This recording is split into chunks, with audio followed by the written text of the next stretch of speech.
I see a lot of common themes in here.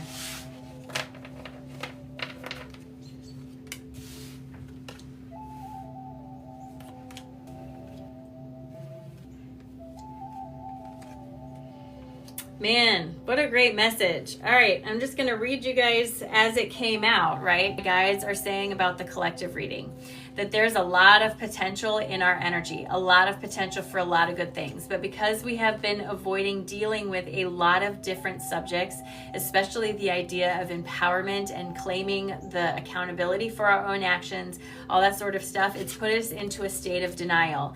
This is also a Tower card. So what this tells me is that being in this state of denial is coming to an end. That tower is starting to fall down, and with it goes our self-doubt, right? As putting our power outside of ourselves continues to disassemble, as we start to recognize the truths of ourselves and pull it back, right? What it does is it takes that self-doubt with it as it exits the place, right? This opens us up to a time of new horizons. We're welcoming in a lot of new things. But in doing this, it will cause some disruption and disharmony around the world because, again, we are learning to do things for ourselves. So as we learn to not ask other people to give us the truth of the situation and look within, that disharmony starts to roll around in the energy, right? What my guides are saying is work on your alignment. Work on aligning with your higher self. Work on aligning to what is your inner peace, because that inner conflict it's causing, that feeling of push-pull, is coming from you trying to decide if you are going to spend your energy invested in you or invested in something outside of you. The more you do that, the more you will find people drawn to you who are there to support you, love you, and pick you up where you are, right?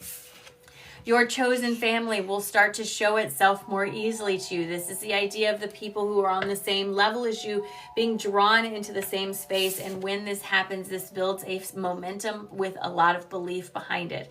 This is where we're trying to go, but we have to let go of all this doubt, all this disbelief, all this putting our power outside of ourselves, all of this idea of constantly striving and working for someone else and not doing things for ourselves. That's what we're fighting against, right? So we're really, really at this point where Source has been just absolutely pushing this contrast to try to get us to shake out of this complacency. What do you need to change about your life? Where are you falling into repeating patterns? Where is the lesson you've been trying to learn for 30 years that you keep putting off? This is the type of stuff that's being put forward. So if you're going through a contrast, believe me, I understand, and you're not the only one. I hear from people all day long who are experiencing lots and lots of contrast. Good morning, Carly.